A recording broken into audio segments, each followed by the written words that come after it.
I think the excitement around being able to make a big direct impact right away off the bat and, influence, potentially hundreds of thousands of lives and, many millions is something that I know for me was a big thing. Yeah, I think the biggest challenge I would say is time, is not realizing how long things will take to kind of manifest.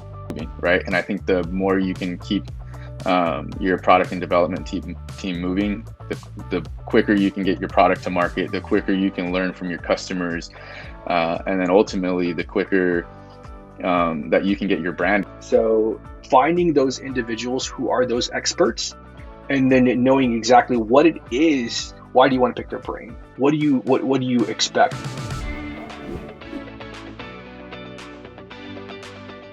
Bienvenidos a un nuevo episodio acá en Lo que callamos los y las emprendedoras. Me siento contenta porque hoy día vamos a hablar con dos cofundadores de una empresa llamada DocSpace. Ellos son Mario Amaro y Miles Montes, que a través de su experiencia en el mundo del emprendimiento nos vienen a contar un poco más sobre su historia, sobre ellos y muchas cosas que creo que van a ser valiosísimas. Y si no sabías, la empresa que ellos han fundado es DocSpace, que ayuda a terapistas y médicos a poder lanzar, crear y manejar independientemente sus prácticas, independientes sus servicios, independientes para la comunidad. Así que ellos nos van a contar también un poco más sobre DocSpace y también todo lo que se viene, así que vamos a hablar un poquito más sobre ello. Así que acompáñame, vayamos, pero no antes quisiera compartirte o quisiera recordarte de que te suscribas. Suscríbete si no lo has hecho todavía acá en la campanita para no perderte de ningún episodio. Si no, síguenos también en las redes, en Instagram en @InsideDigitalJump o en la página web que es insidedigitaljump.com. Así que vayamos, hablemos con Mario y con Miles.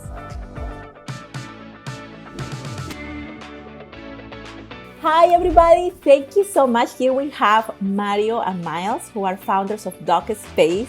And it's super excited because in this second season of Lo que callamos los y las emprendedoras, we have these two founders that can tell us a little bit more about not only their experience, but also what they are learning through this journey of being entrepreneurs. And also about their company, we're going to learn about what is DocSpace, what do they do, and all of that, okay? But let me first introduce you to Mario and Miles. They are the two founders of DocSpace. Thank you so much, Mario and Miles, for being here with us. Thank you, Gabriela. I really appreciate it. Thank you for having us. Miles, where are you guys located? Let's start with that. Yeah, so officially we're HQ'd out of Houston, Texas, but we are a distributed team. So Miles is in LA and I'm in Houston. Oh, nice. That's the perks of being able to work remotely, huh? Absolutely. Awesome. And so let's start by telling us a little bit about DocSpace. What is DocSpace? Yeah, so DocSpace pretty much is a platform. We call it a practice operations platform, POP for short. And essentially what the idea is, we want to help clinicians that are licensed in the United States build their practices. So if you think about, traditionally, what is a practice? It's a brick and mortar type we see in our communities. Those are kind of gone away over, past 20-ish years or so. And so we want to help those clinicians return to their communities by giving them a platform that allows them to be able to form those businesses from the ground up. So that's what DocSpace is. That's awesome. It's really like making an impact and giving opportunity for people who maybe didn't have this platform to now being able to have access, I guess, to more of the community, right? Absolutely. Yep. That's awesome.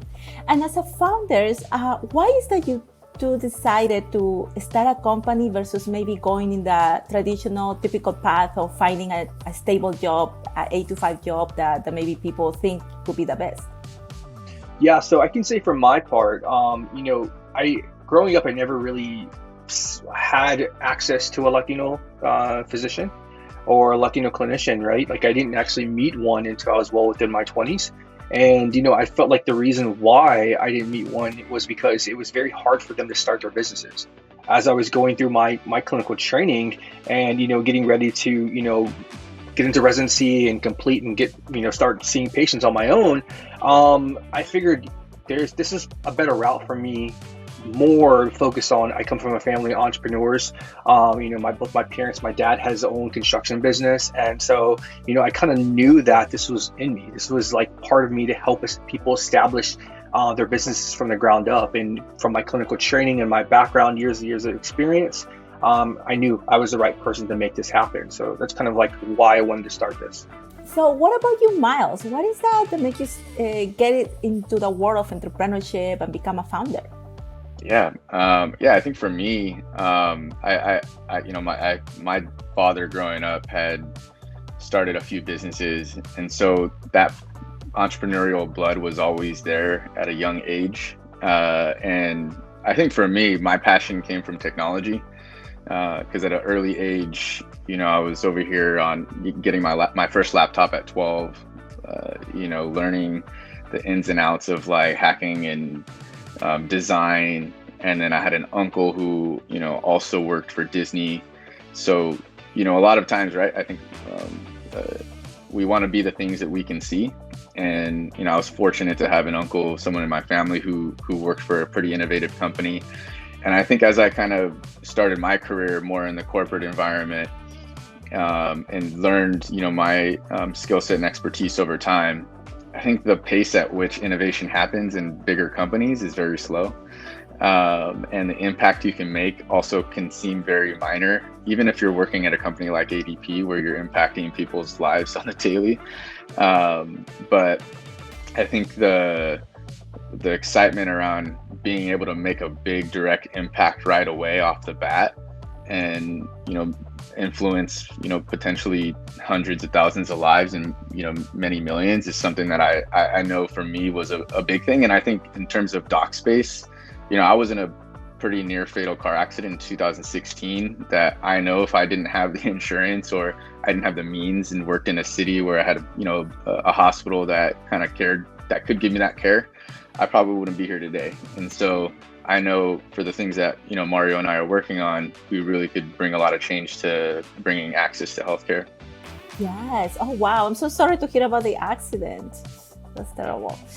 I'm good now. Yeah, you're alive. You're good. And I'm curious. So first of all, I really relate to you about, I work also in the corporate world, and I can see that it's super slow and the impact that you make, even if you are somebody that is really determined, driven, and, hardworking, sometimes the impact is not as big as maybe if you have your own company, because you make decisions every day, and those decisions can really change people's life. How do you guys feel that this determination decision was key to take DocSpace where it is right now?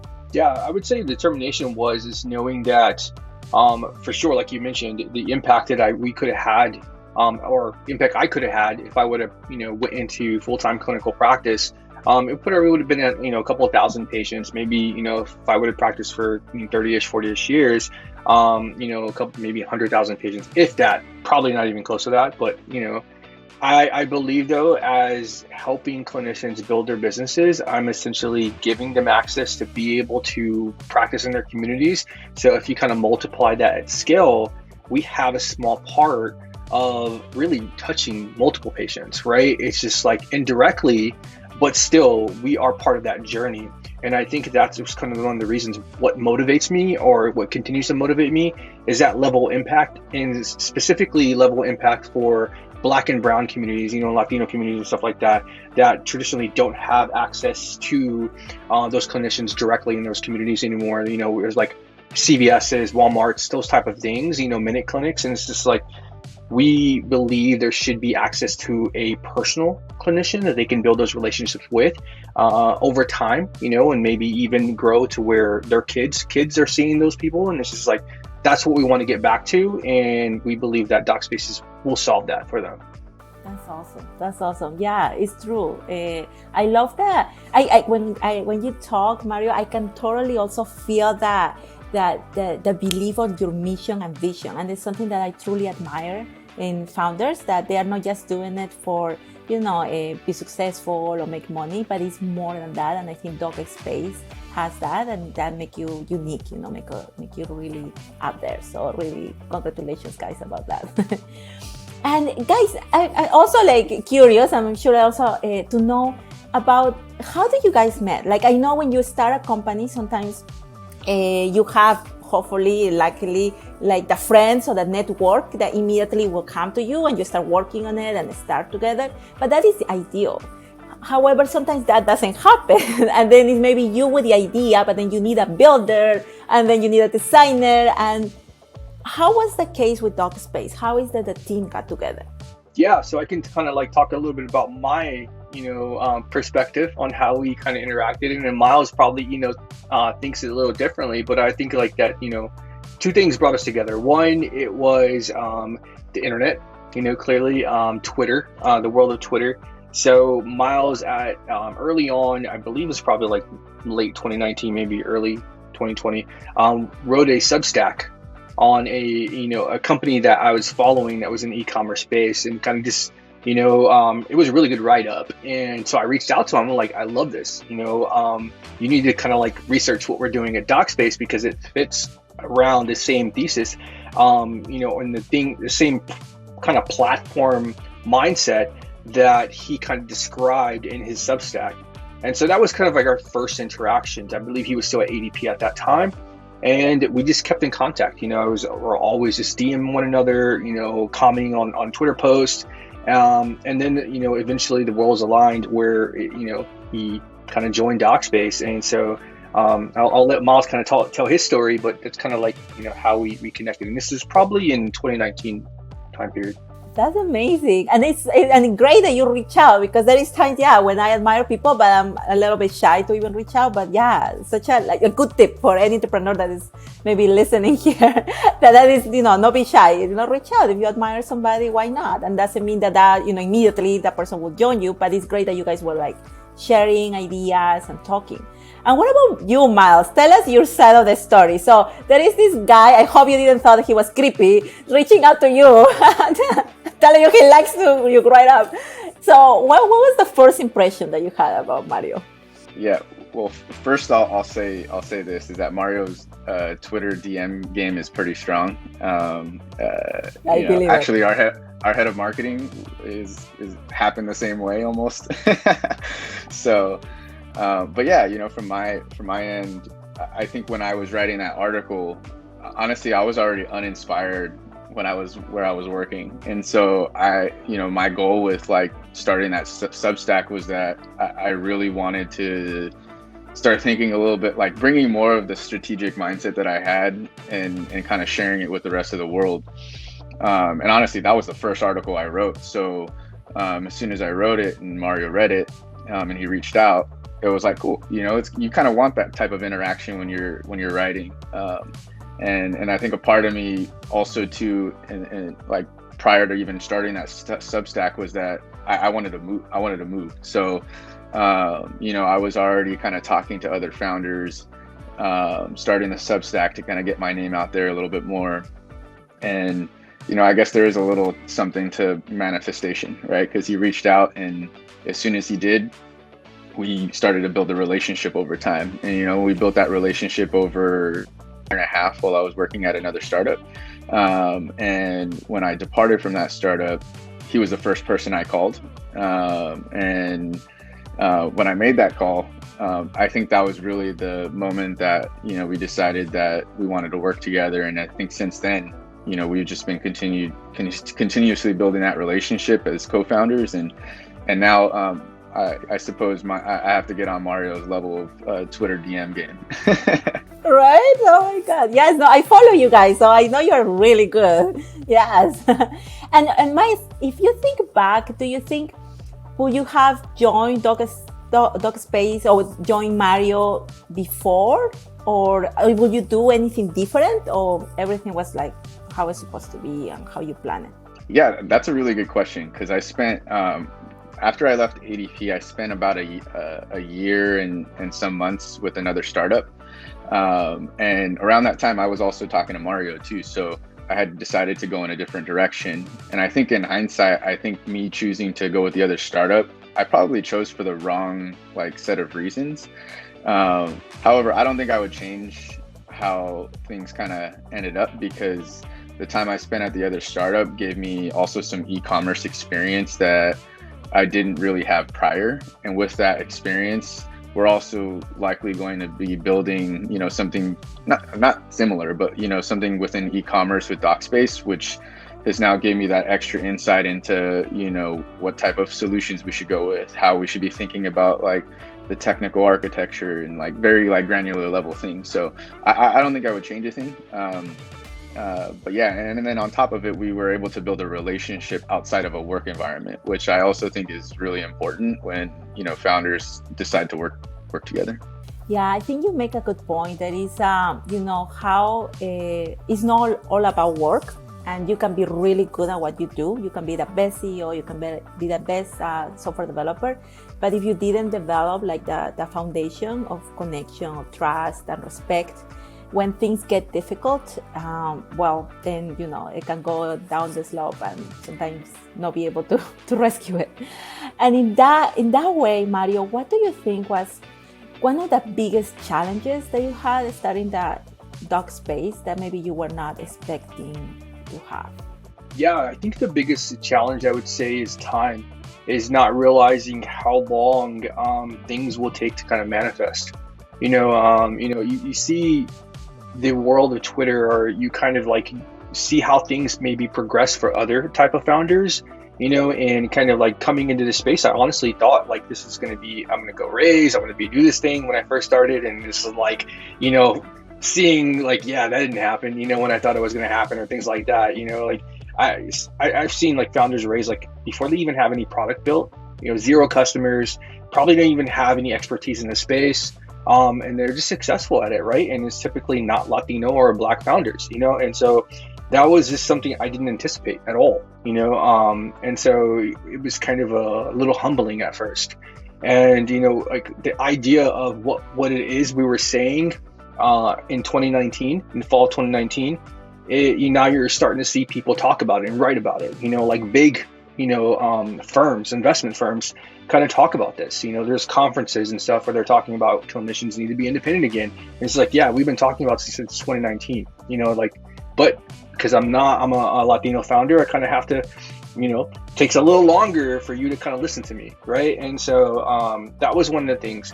But, I think that also it gave me a lot more insights on this space. It gave me more opportunity to talk to our customers and really figure out what they need.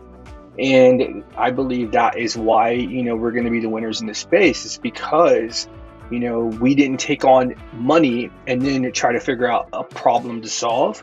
We went before that and we knew exactly what our customers needed. And so now that we do have some, early funding, it's different. We know exactly what to solve, how to solve it, and just building out that team to help make that and scale over time.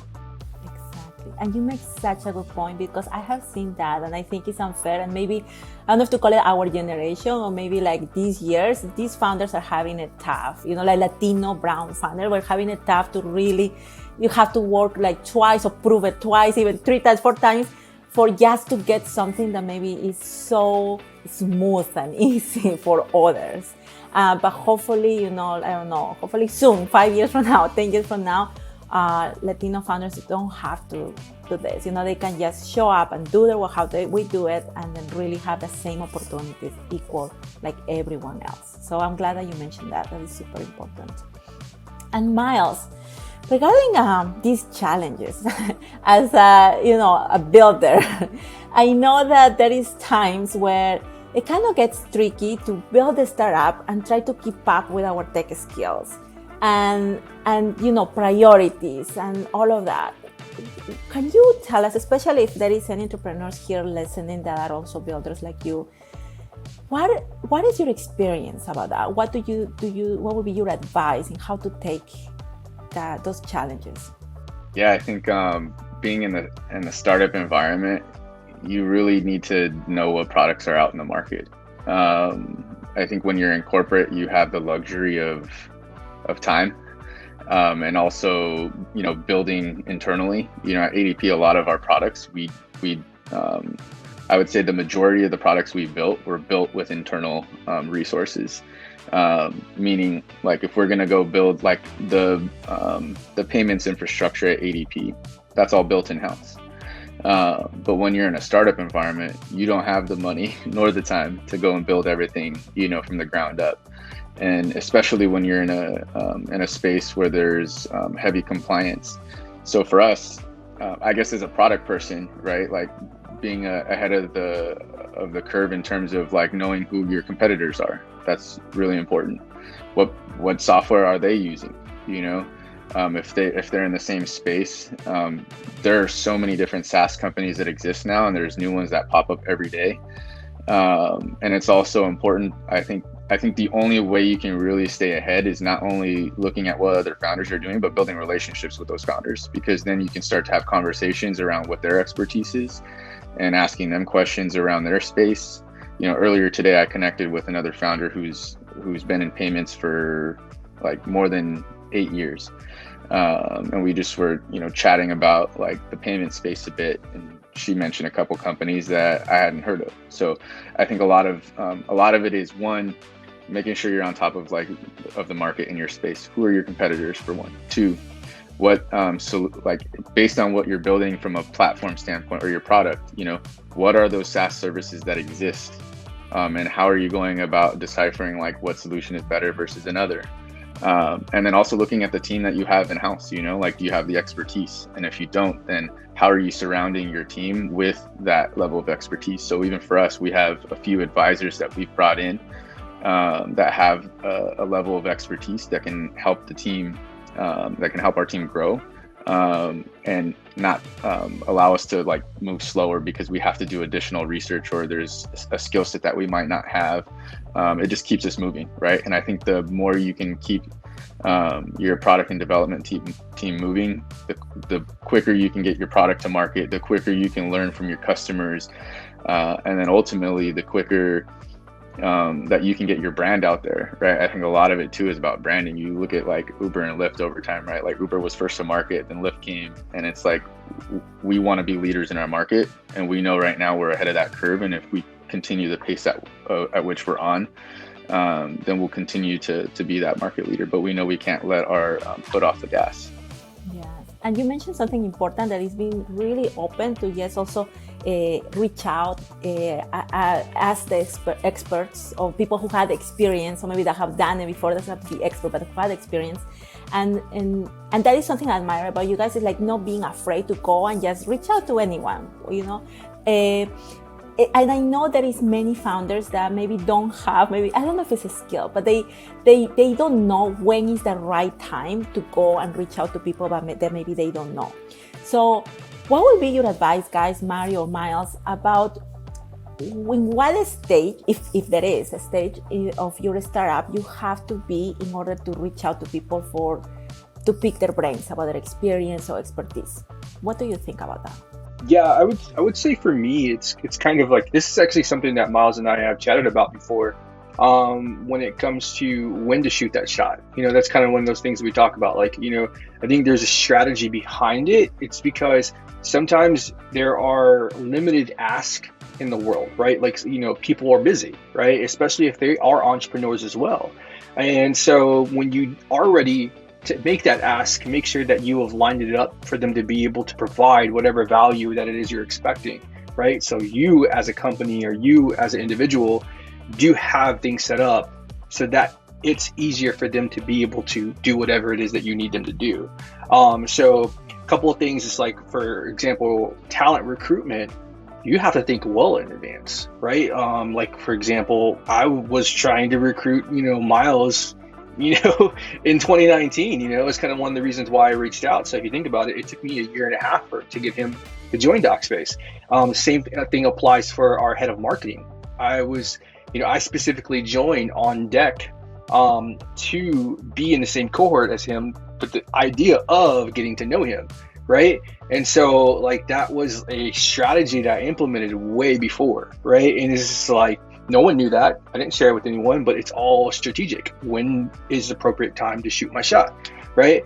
And so it applies to so many different levels, whether it's investors, it's people in your network, things like that. I think as long as you are respectful and there is a give and take, that you could provide value, and it's not just you asking all the time and expecting them for the give, because you should also give something in return, so that it's mutual.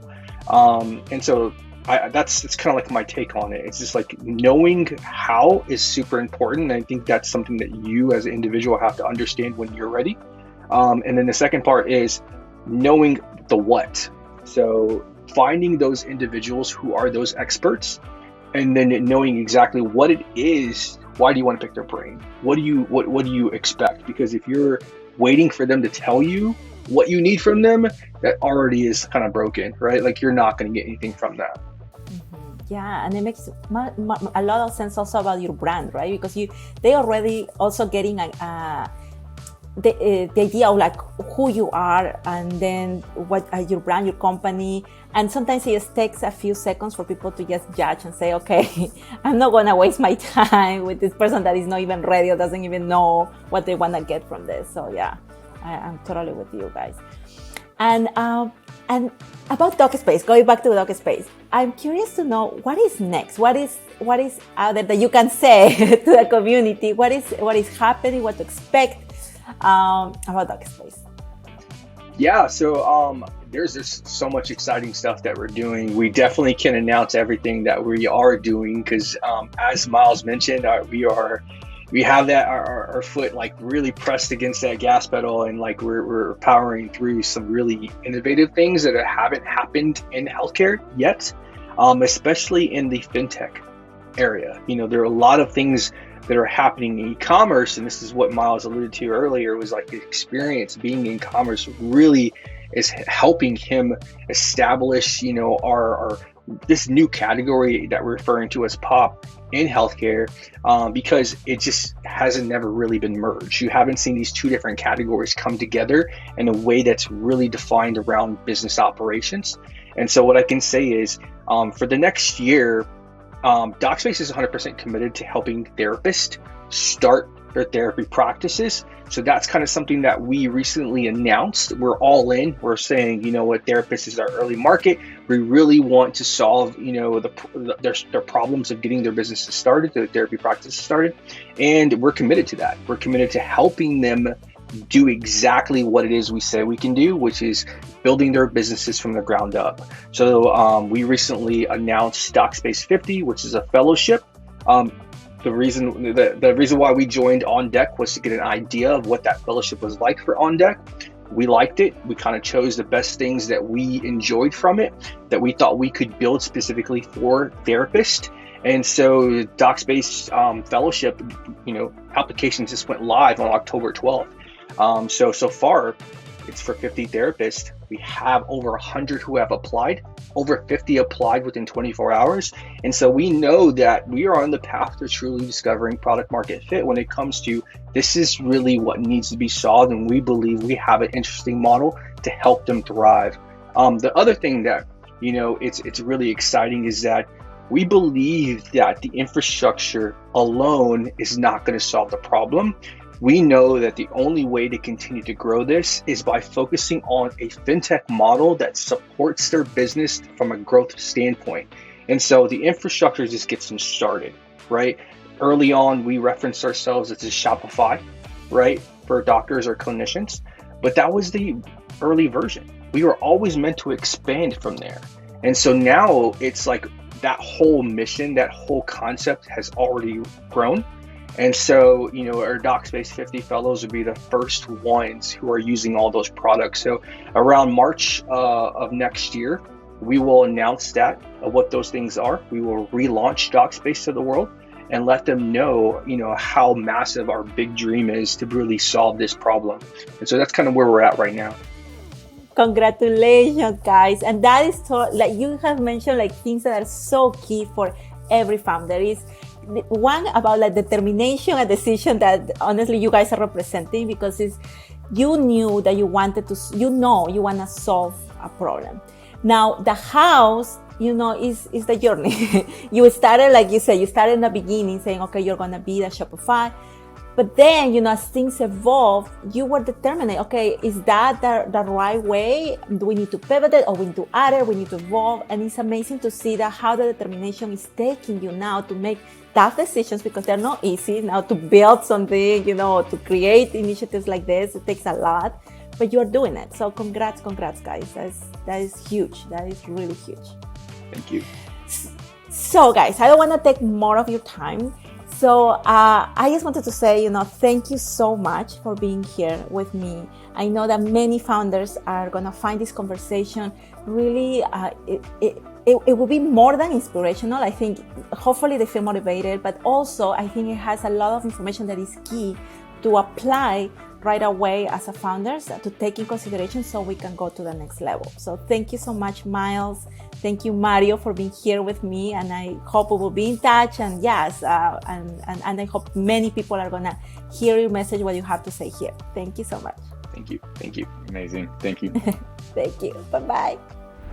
Y ya estamos de regreso. Realmente qué interesante conversación que hemos tenido con Mario y con Miles. He realmente disfrutado de todo esa, yo creo que es una información súper rica, llena de valía, que podemos nosotros aprender a través de ellos, de su experiencia, de cómo se conocieron como co-founders, de cómo manejan esto de estar constantemente al día con todas las nuevas plataformas o con todo lo nuevo que existe, el poder de pedir ayuda, de pedir aprender a través de otras personas que tienen esa experiencia. Entonces, muchísimo realmente, que me ha encantado esta conversación, que espero que también te haya gustado, y pues que si es que tienes un amigo o un colega que realmente creas que se beneficie con esta información, compártelo, que realmente queremos llegar a muchísima gente, que pueda esto realmente valer la pena realmente. Así que, bueno, si es que no te has suscrito, no te olvides suscribirte, que vienen muchísimos más episodios como este, que realmente se está haciendo con mucho cariño, y así como también otras sorpresas. Así que suscríbete, y puedes seguirnos en Instagram en